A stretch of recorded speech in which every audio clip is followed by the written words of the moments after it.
మీకు తెలుసు Thomas Alva Edison ఏం కనుగొన్నాడు.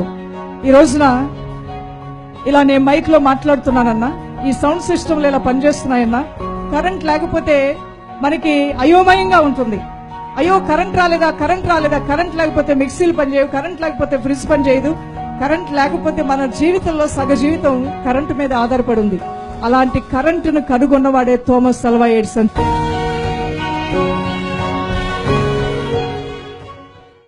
థామస్ అల్వా ఎడిసన్ చదువుకుంటూ ఉన్నప్పుడు టీచర్ ఒక కవర్ లో లెటర్ పెట్టేది మీ అమ్మకి ఇవ్వమన్నదంట.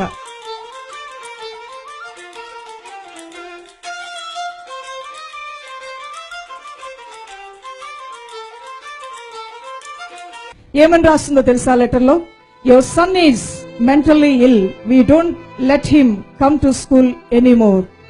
మీ కుమారుడు మానసిక రోగి, ఈ అబ్బాయిని మేమెన్నటికీ స్కూల్లో ఇక రానివ్వము అని రాసింది. ఈ లెటరు ఆమె చదివి పక్క రూమ్ లోకి వెళ్ళి బాగా ఏడ్చి మొహం కడుక్కొని వచ్చేసింది. అమ్మని అడిగాడంట, అమ్మా టీచర్ నా గురించి ఏమని రాసింది లెటర్లో అని బాబు ఎంటబడి అడుగుతుంటే తల్లి ఈ విధంగా జవాబిచ్చిందంట తన కుమారుడికి, నా కుమారుడా, మీ టీచర్ నాకు ఒక లెటర్ పంపించింది.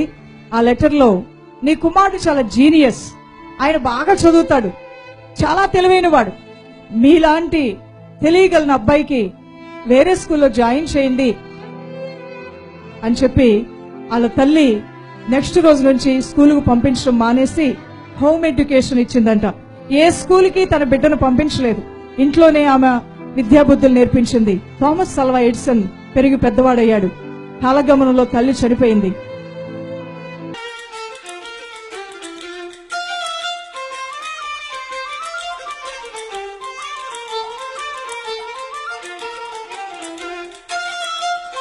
తల్లి చనిపోయిన తర్వాత అమ్మకి సంబంధించినవన్నీ చూస్తూ ఒక బాక్స్ లో తన చిన్ననాటి సమయంలో తను వెళ్లిన స్కూల్ టీచర్ రాసి పంపిన లెటర్.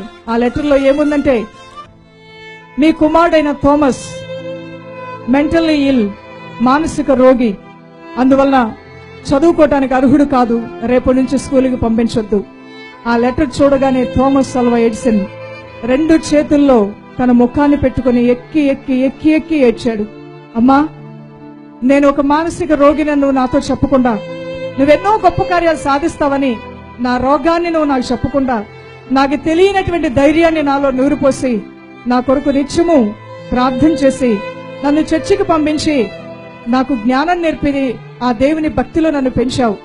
తన తల్లి డైరీలోనే కింద ఇలా రాశాడంట, నేను కాదు genius, Thomas Alva Edison mother, నా తల్లివైన నువ్వే జీనియస్ అని రాశాడు. ఒక తల్లి తన బిడ్డలో ఉన్నటువంటి బలహీనతల గురించి మాట్లాడక, తన బిడ్డలో ఉన్నటువంటి రోగాన్ని గురించి పదే పదే జ్ఞాపకం తెచ్చుకోక, తన దేవుని మీద ఆధారపడి నా బిడ్డని ప్రపంచానికి ఆశీర్వాదకరంగా చేయి ప్రభు అని ఆమె ఎన్నో మార్లు ఏడ్చి ఆదివారం ఆరాధనలో చర్చిలో ప్రార్థన చేసేదంట.